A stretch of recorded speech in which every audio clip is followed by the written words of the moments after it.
다 같이 아멘 합시다. 할렐루야. 우리 하나님 말씀 봅니다. 누가복음 23장 43절 다 같이 봉독합니다. 예수께서 이르시되 내가 진실로 내게 이르노니 오늘 내가 나와 함께 낙원에 있으리라 하시니라. 아멘. 오늘 가상칠언 두 번째 이야기입니다. 함께 따라해 주시기 바랍니다. 내가 나와 함께 낙원에 있으리라. 저는 전에 밤늦게 기차를 타기 위하여 그 영등포역에 간 적이 있어요. 밤늦게 거의 새벽 기차를 탔을 때였던 것 같아요. 그때 대합실에 앉아 있는데 사람들이 그 대합실에 가득히 앉아 있었어요. 대합실이 어떻게 생겼어요? 이렇게 생겼죠. 기차를 기다리면서 사람들이 의자에 이렇게 앉아 있는데 거기에서 보니까 사람들이 뭘 하고 있나 이렇게 유심히 보니 잠시 눈을 감고 피곤을 푸는 사람도 있고, 또 어떤 이는 소리도 잘 들리지 않는 그 앞에 TV를 멍하니 보고 있는 사람도 있고, 또 어떤 이는 열심히 휴대폰으로 게임을 하고 있는 사람도 있고, 또 어떤 이는 블루투스 이어폰을 꽂고 책을 읽는 사람도 있고, 또 어떤 이는 성격이 급한 사람 같아요. 밖으로 나갔다 들어왔다 하면서 전광판에 그 기차가 어디까지 왔는가 그걸 계속 확인하는 이도 있어요. 결국 기차는 오고요. 사람들은 약속이 난 것 같이 방송의 메시지를 따라서 다 일어나서 기차를 타러 가요. 그리고 대합실에는 아무도 없고요. TV 소리만 우두커니 들리는 것이지요. 이처럼 인생이란 기차를 기다리는 것과 같습니다. 어떤 이는 천국으로 가는 기차를 기다리다가 천국에 가는 기차를 타는 것이고요. 어떤 이는 지옥으로 가는 기차를 기다리고 있다가 지옥으로 가게 되는 것이지요. 오늘 우리는 예수님께서 십자가상에서 말씀하셨던 두 번째 메시지를 듣게 될 것입니다. 무엇이라 말씀하십니까? 오늘 내가 나와 함께 낙원에 있으리라 라고 말씀하십니다. 우리는 오늘 이 말씀을 통하여 중요한 사실을 알 수 있어요. 첫째로 모든 사람은 죽는다는 것입니다. 성경 밖의 자료에 의하면 예수님 좌우편에 있던 강도의 이름이 이렇게 기록되어 있는 걸 볼 수 있어요. 디스마스, 또 다른 이는 게스티스, 이렇게 두 사람 이름으로 기록되어 있는 문헌들이 있음을 봅니다. 그중 한 강도는 죽기 전에 예수님께 자비를 구합니다. 예수여, 당신의 나라에 임하실 때 나를 기억하소서라고 예수님께 자비를 구합니다. 그리고 이 강도는 죽음 후에 낙원에 이르게 되었다고 말하고 있습니다. 우리가 한 가지 간과하고 있는 것이 있습니다. 그 강도는 지금 죽었지만 결국 그 강도가 죽어가는 것을 구경하던 그 사람들도 언젠간 죽는다는 것이죠. 그뿐입니까? 지금 여러분은 이 설교를 듣고 있습니다. 그리고 어느 순간 죽게 될 것입니다. 즉, 죽음이라는 것은 모두의 이야기라는 것이죠. 사람이 죽으면 어떻게 되는 것입니까? 사람은 죽으면 어찌 되는 것일까요? 제가 보니 크게 네 가지 정도로 사람들은 생각을 하고 있는 것 같아요. 첫째로, 아무것도 없다. 죽은 다음에는 그냥 허하니 평온한 세계만 있을 뿐 아무것도 없다. 이렇게 이야기하는 사람이 있어요. 또 어떤 이는 자기가 죽다 살아왔는데 자기가 본 것을 이야기해요. 안개 같은 곳에 가만히 있다가 왔다고 이야기도 해요. 또 어떤 이 이렇게 말합니다. 다른 것으로 환생한다. 착하게 살다가 죽으면 사람으로, 더 착하게 살다 죽으면 부잣집 도령으로, 못되게 살다 죽으면 거머리로, 지렁이로 이렇게 환생한다는 것이에요. 여러분 잘 살아야겠네요. 또 어떤 이렇게 말합니다. 죽은 다음이 무슨 소용이냐? 살아있을 때 잘해야지. 나는 죽은 다음에는 신경 안 쓴다. 이 땅에서 열심히 사는 것이 중요하다. 나는 죽음 이후의 삶 의미 없다고 생각한다 라고 하면서 아예 관심을 안 가지는 분도 있어요. 또 어떤 이는 귀신이 된다. 사람이 죽으면 혼령이 돼서 여기저기 떠돌다가 가족들이 제사밥 만들어주면 그거 얻어먹으러 간다. 여러분, 이 네 가지 다 거짓입니다. 이 네 가지를 원수마귀는 TV 같은 것으로, 대중매체로 이런 것들에 진실이 있다고 이야기를 하지만 모두 거짓입니다. 오늘 예수님은 말씀하십니다. 사람은 죽음 후에 즉시 심판을 받고 천국 아니면 지옥으로 갑니다. 하나님의 아들이신 예수님께서 직접 말씀하신 것이니 이것은 보장되고 변개치 않는 진리인 것입니다. 다시 한번 우리 교회학교 친구들도 있기 때문에 다시 한번 이야기합니다. 우리 친구들, 목사님 보세요. 사람이 죽으면 어떻게 돼요? 바로 천국 아니면 지옥으로 가는 것이에요. 아멘? 예. 다른 건 없어요. 기독교가 타락하는 이유, 교회가 타락하는 이유는 죽음 이후의 삶을 관심 갖지 않기 때문이에요. 원래 기독교는 죽음 이후의 삶에 집중된 생활을 강조하고 있습니다. 이것을 고린도 전서 15장 19절은 이렇게 증거하고 있습니다. 만일 그리스도 안에서 우리가 바라는 것이 다만 이 세상의 삶뿐이면 모든 사람 가운데 우리가 더욱 불쌍한 자라. 기독교인들은 이 세상에 큰 관심을 가지지 않아요. 왜요? 이 땅이 전부가 아니라는 걸 알기 때문이죠. 그래서 성도는 이 세상을 냉소적으로 봅니다. 결국 떠날 것이기 때문이죠. 그래서 성경은 우리 육체를 장막으로 비유합니다. 고린도후서 5장 1절은 이렇게 말합니다. 만일 땅에 있는 우리의 어떤 집이? 따라합시다. 장막집. 예, 우리의 이 장막집이 무너지면 하나님께서 지으신 집 곧 손으로 지은 것이 아니요 하늘에 있는 영원한 집이 우리에게 있는 줄 아느니라. 여러분, 장막은요 접었다 폈다 할 수 있는 텐트와 같은 거예요. 이렇게 생긴 거잖아요. 그래서 유목민들은 양들이 가는 곳을 따라서 가야 돼요. 양들이 풀을 다 뜯어먹으면 이동을 해야 돼요. 그런데 그 풀이 어디인지 모르기 때문에 길면 2, 3일도 풀을 찾아다녀야 돼요. 그리고 풀을 찾으면 다시 접었던 텐트를 펴는 것이지요.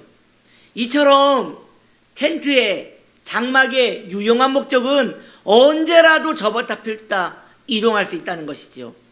그러니 이 장막 안에 뭐가 있겠어요? 거기에 침대가 있겠어요? 거기에 장롱이 있겠어요? 싱크대가 있겠어요? 뭐가 있겠어요?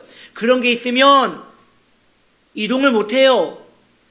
그러니 바로 접을 수 있도록 가능하면 안에 조촐한 것들만, 그릇 몇 개만 두고 살아가는 것이에요.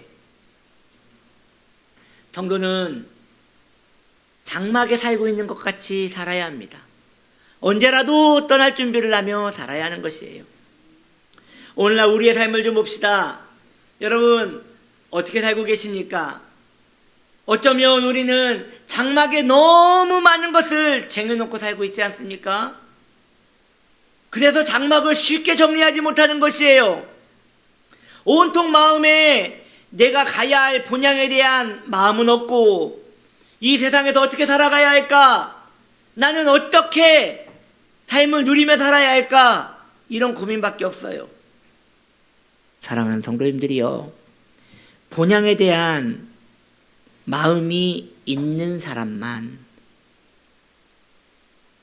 본향으로 갈 수 있는 것이에요. 본향에 대하여 관심도 없는 자들은 그들을 위하여 준비된 천국도 없어요. 천국에 가기 위해서는 회개해야 합니다. 그렇다면 회개는 무엇을 말합니까? 천국에 관심 없는 내가 내 삶을 돌이켜 천국에 관심을 가지는 것이죠. 말로는 우리 다 천국 있다고 해요. 볼까요? 여러분 천국이 있다는 거 믿으십니까? 봐봐요. 다음에 나잖아요. 천국 있다는 거 다 있다고 말로는 다 고백해요. 그런데 살아가는 삶으로 보면 천국에 대한 그리움이 없어요. 천국에 대해 애타는 마음도 없어요. 천국에 대하여 기대감도 없어요. 그러니 그 사람에게는 천국이 없는 거예요. 우리는 성경을 진리로 믿고 있습니다. 그렇다면 성경은 성도에게 어떠한 삶을 요구하고 있을까요? 천국이 있다고 믿고 있는 성도에게 어떠한 삶을 요구하고 있을까요? 나그네의 삶을 요구하고 있습니다. 고려대 한국어대사전에서는 나그네를 이렇게 정의하고 있어요.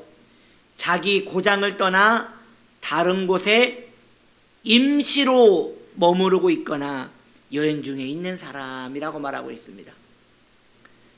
나그네는 임시로 머무는 사람이에요. 기차역, 대합실에 있는 사람들은 짐을 풀지 않아요. 왜요? 곧 기차를 타야 하기 때문에 짐을 그대로 가지고 있어요. 임시적으로 잠시 대합실에 머물러 있는 거예요. 베드로전서 2장 11절은 성도의 삶을 이렇게 얘기합니다. 사랑하는 자들아, 거류민과 나그네 같은 너희를 권하노니 영혼을 거슬러 싸우는 육체의 정욕을 제어하라 라고 이야기하고 있습니다. 성경은 우리에게 세상에 홀려 살지 말라고 말하고 있어요. 내가 가고 있는 곳이 어딘지 정신을 똑바로 차리고 가라는 것이죠. 그러나 그가 나그네가 아니라면 계속 안주하려고 할 것이고 이 땅이 전부인 것 같이 말뚝박고 살 거라는 것이죠. 여러분들은 어디가 여러분의 본향입니까? 이 땅입니까? 아니면 아직 가지 않은 본향입니까? 마음을 정하셔야 한다는 것이에요. 나그네를 헬라어로 파로이코스라고 해요. 그 뜻은 손님이에요. 손님 반갑지요. 그러나 잠시 볼 때 반가운 거예요. 그 손님이 계속 우리 집에 머문다면 불편해져요. 이 세상의 성도는 이 땅의 손님이에요. 머물수록 불편해져야 하는 것이에요. 여러분, 이 땅에 지금 어느 정도 머물고 계세요? 지금 우리 하람이는 7년 머물렀고요. 우리 하진이는 8년 머물렀고요. 또 어느 권사님은 40년 혹은 70년 머물렀을 거예요. 그 정도 오래 머물렀으면 너무 불편해야 돼요. 그래서 빨리 뜨고 싶은 마음이 있어야 돼요. 여러분, 이 땅에서 살아가는 날이 길수록 계속 불편해지기를 축복합니다. 손님 주제에 꼭 이 땅에 오래 머물려고 하는 집주인같이 행세하면 안 돼요. 우리는 손님이에요. 손님은 갈 곳이 있기 때문에 늘 떠날 준비를 해야 하는 거예요. 그러니 성도가 어떻게 이 세상에 정을 붙일 수 있단 말입니까? 우리 믿음의 성도들은 종종 이러한 찬양을 부르며 자신의 마음을 위로하였다고 합니다. 우리 다 아는 찬양이죠. 함께 불러볼까요? 죄 많은 이 세상은 내 집 아니네. 내 모든 보화는 저 하늘에 있네.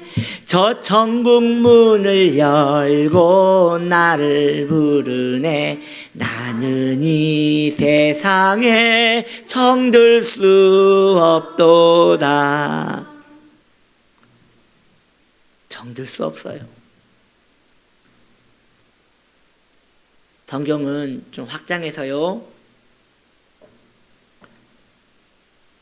이 세상에 정들지 말라고 하는데 성경에서 또 이상한 이야기를 해요.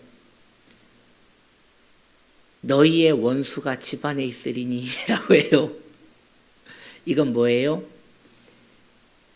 가장 가까운 가족마저도 어쩌보면 멀리 보면 사실 손님이라는 거예요. 그가 내가 될 수 없고 내가 그가 될 수 없어요. 그래서 사랑하는 가족이 아무리 아파도 대신 아파줄 수 없어요. 결국 손님이에요. 내 안에 못 머무는 거예요. 그렇게 이쁜 자식도 나중에는 장성하여 떠나야 하는 거예요. 그가 내가 될 수 없어요. 그러니 인생은 언제나 혼자입니다. 나그네는 옆에 같이 걸어갈 동지를 잠시 얻을 수 있지만 결국 가야 할 길이 다르기 때문에 다 지나가는 나그네에 비슷한 거예요. 혼자입니다. 여러분 너무 외로워하지 마십시오. 주님 함께 계십니다. 두 번째 드리고자 하는 말씀은, 여러분 그렇다면 준비되어 있습니까? 옆에 분에게 물어봐요. 준비되었습니까? 많은 이들이 천국 갈 준비를 하지 못하고 살아갑니다. 그들의 모습을 보면 사실 꼭 천국이 없는 것 같이 살아가요. 갈 곳이 명확하고 가기로 결정되었다면 그의 삶은 분주합니다. 여러분, 그 전세살이 보면요, 전세로 살다 보면 2년에 한 번씩 계약이 갱신되잖아요. 그래서 집주인이 그 전세금을 너무 많이 올리면 못 살아요. 이사 가야 돼요.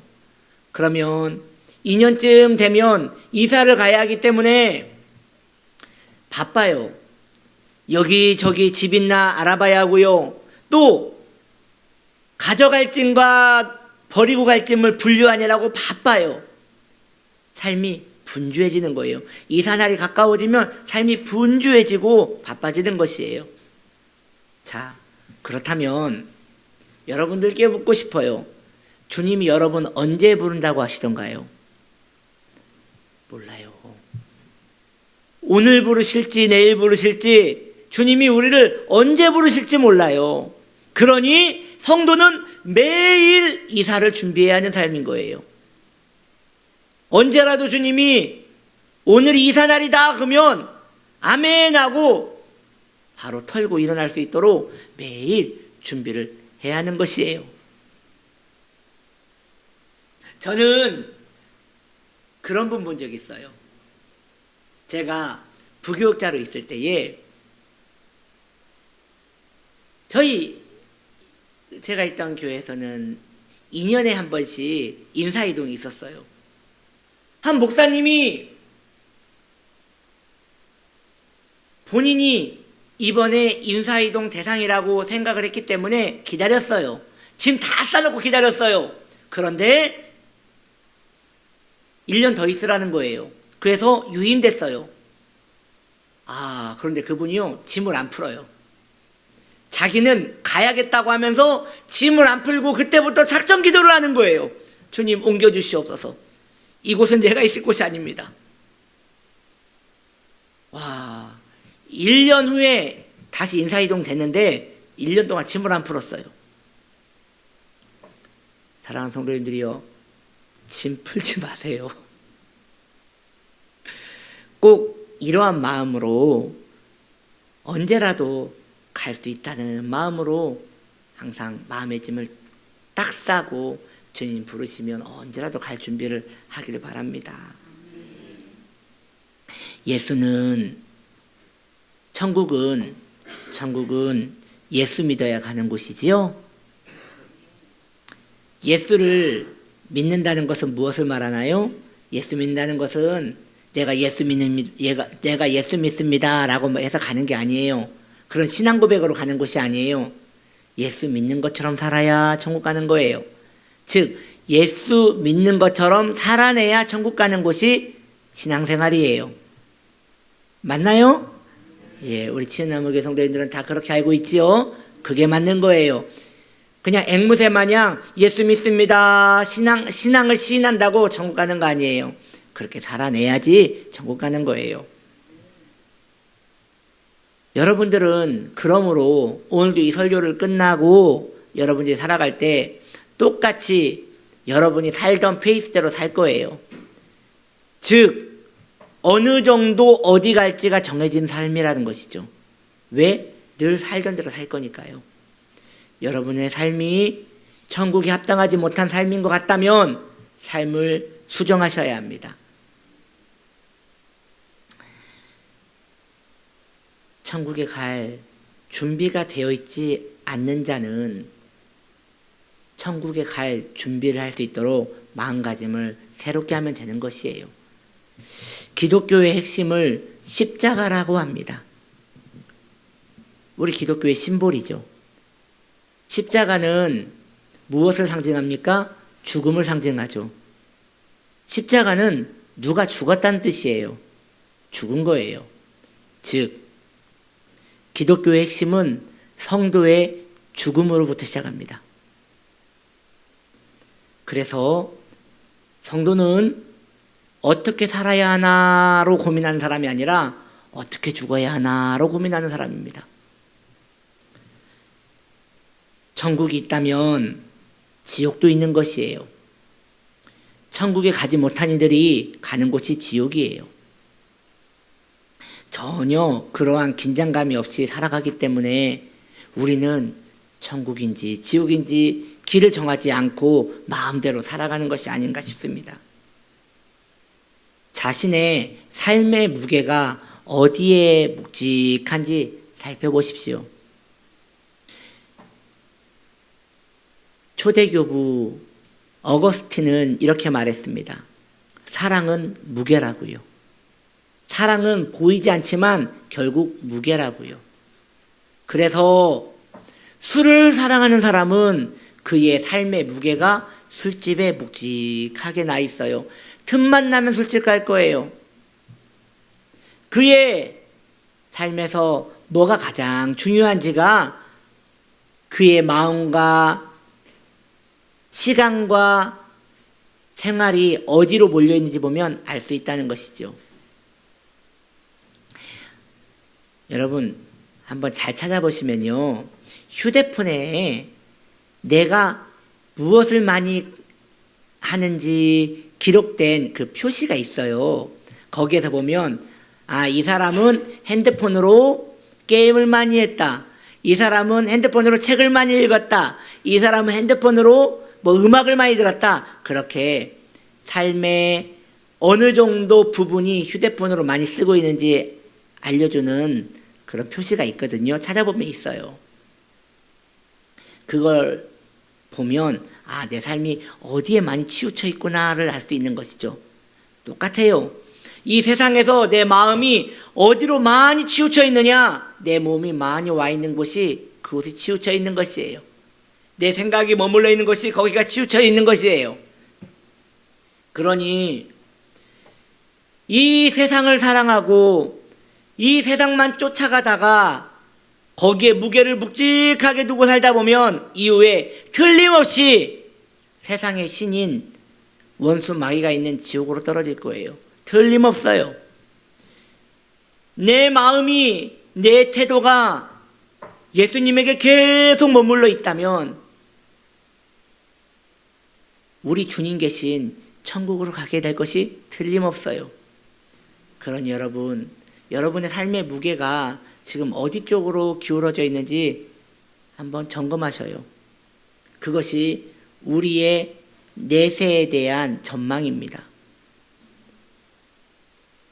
여러분, 이 땅에 우연이 있습니까? 이 땅에 우연 없어요. 결국 심은 대로 거둔 거예요. 그러면 우리의 내세가 우연일까요? 절대 그렇지 않아요. 살아온 날이 그곳으로 인도하는 것이에요. 여러분 마음에 천국이 무거워지기를 축복합니다. 그렇게 천국 있는 것 같이 사는 사람이 가는 곳이 천국입니다. 믿어졌으면 살아내겠지요. 살아내면 걸어가는 것이겠지요. 반대로 믿어지지 않으니 그렇게 살아내지 않은 것이고, 그렇게 살아내지 않았으니 마음대로 가는 것이겠지요. 천국 있는 것 같이 살아가는 저와 여러분의 영혼 되기를 예수님의 이름으로 간절히 축복합니다.